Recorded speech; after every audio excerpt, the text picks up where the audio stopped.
Bum bum bum bum bum bum bum bum. Tomatoes? Hello, welcome to the video for what is actor transform. We don't have an example we're going to run. We're actually going to have to create the example here. The actor transform allows you to change the transform of an actor or get the transform of an actor, and that's it. That's what it does. Remember, a transform is a structure that holds a location, rotation, and a scale.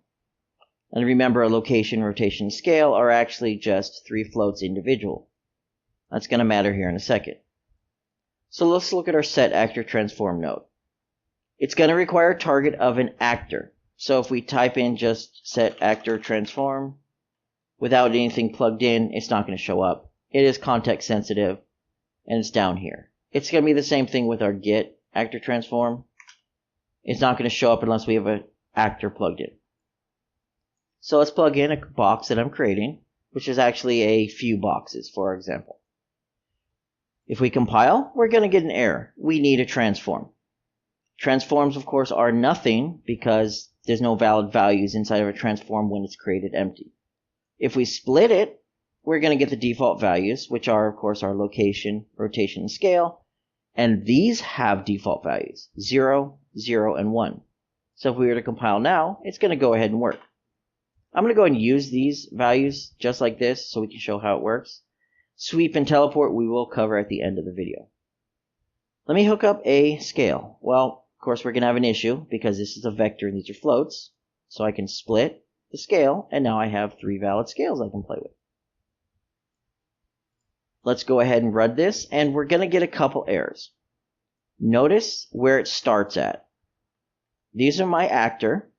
My actor is 3 children, and the actor is spawning at the location of 0, 0, and 150. 150 off the ground, 0 in the middle. When I adjust these values for my scale, something's going to happen. I'm going to change it to 1, 1, and 1. And you would expect, since it's now a 1 for a scale, it would be in the same spot. Well, it's not. When I am setting my scale here to 1, 1, and 1, I am also setting the location to 0, 0, 0 and my rotation to 0, 0, 0 each time. That's something to keep in mind. Even though nothing's plugged in, there's still a default setting. Let me adjust this to 150. We'll hit play. And we're going to notice now when I adjust my scales and hit enter, now we're fine. We're exactly where we expected. Now I can adjust these as needed. Let's go with a 2 for a scale. They'll get bigger. 3 for a scale. They'll get much taller. And I can do it all the way around. Now we have a 3 times scaled object. Notice all 3 items scaled at the same time. That's because we're using the actor as the target. If we were to go to our transform boxes, our actor's root, because this is an actor, our root is going to be a scene component. And that's going to have a transform on it. These are all children. Even the pawn sensor is a children, but it doesn't have a scene component, so we'll never move it, change it, rotate it, scale it. It's just part of the blueprint. So when we adjust the root, we are actually adjusting these based on the fact that the root is changing. The individual values aren't changing, just the root is, and then it cascades down. And I can show you this. Let's go ahead and adjust this to 1, 1, 1. Let's pull up our transform boxes. I apparently closed something, so that's kind of amusing. I'll have to find it. Let's go to our message log. So here's our transform boxes. In our transform boxes, we have our scene, which is our root, which is our actor that we are adjusting. Its settings are 0, 0, 150, 0 across, and 1 for the scale. And then we have the individual components, which all have 1 for their scales for our example. Let's go back to our scene, which is our actor we're going to change, and change it to 2, 2, and 2. And you'll notice it adjusts accordingly. However, the cube, sphere, and cylinder all still have their own individual 1 values. So keep that in mind. When you're adjusting the actor, it's going to propagate down. So let's say we had 1 for the actor. And let's say we had on our cylinder, set up as 2. So our cylinder is twice the size, and these are all 1 times the size. We'll go to our scene. We'll change it back to 2. And you'll now notice, well, even though we changed the root to 2, we still ended up cascading down to our cylinder as a 2. So you're pretty much looking at 4 for the cylinder and 2 for each of these items. So that's something to keep in mind. Each individual item has their own transform and own settings, and then when you're adjusting the actor's transform, it's going to cascade down. Okay, now we're going to go ahead and look at the sweep and the teleport. Let me go ahead and recombine. Let me split my location. Let me hook these in here.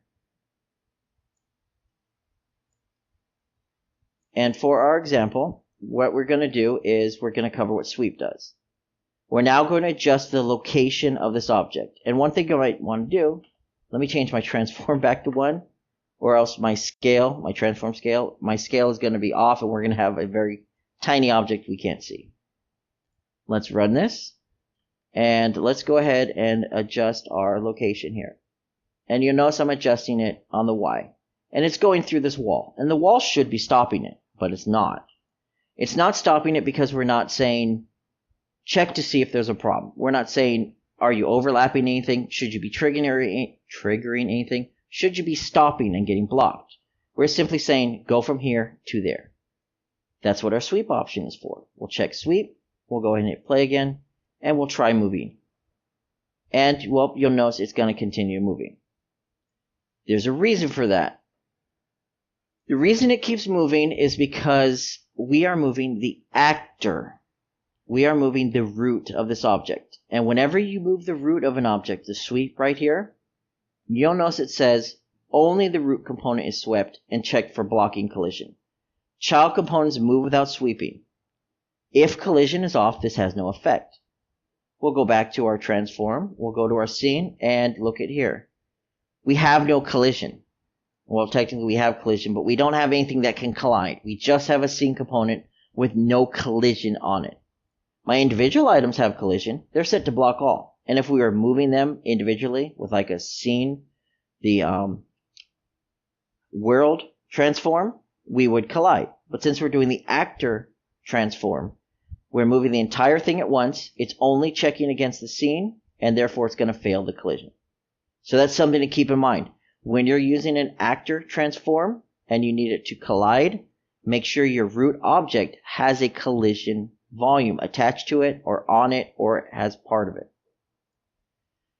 Teleporting is basically moving from one point to another instantly and not having physics be affected. By default, it's off, which means if I was to move 1,000,000 units up into the sky and I had physics on, such as flailing limbs from an octopus, the physics simulation is going to see a 1,000,000 unit movement in one frame, and the physics is going to simulate on that, and your arms are going to go flying everywhere. If we check this, it's going to pause the simulation, move the item, and then unpause. So the simulation itself is just going to scratch its head and have no idea it even moved. It's just going to instantly be in the new spot, and physics is not going to be physics. It's not going to simulate. So if you have a very large change for your transform, you might want to have teleport turned on so that way it doesn't affect physics. If you have sweep checked, then you can get a sweep hit result. And this is basically just a normal hit result that gives you information such as if it was swept, if it hit or overlapped, and things like that. If this transform happens, well, actually not if, but this transform will happen every single time. And it's going to return back a true or a false if it was successful. So if we had it set to sweep and we attempted to move it through a wall and we blocked, we're going to return back a false because we were not successfully able to get to our new location. If we were successful, then it's going to be a true. So this is one way you could know if, for example, something was blocked. You could get the hit result itself, or just simply do something like, if, and then only if we actually have a valid movement do we want to do something. If we're blocked, then maybe we want to see what blocked us and explode, or maybe you had a paintball or something like that. So that's going to wrap up our actor transform nodes. We have the setter here. Again, it's going to take in a transform. Whoops. Recombine. It's going to take in a transform for the new location, the new transform, and a target, which is an actor. And then we have our get actor transform, which let me recombine this, which is the same thing. It's going to take in an actor and spit out a transform, which of course can be split back down to the basics.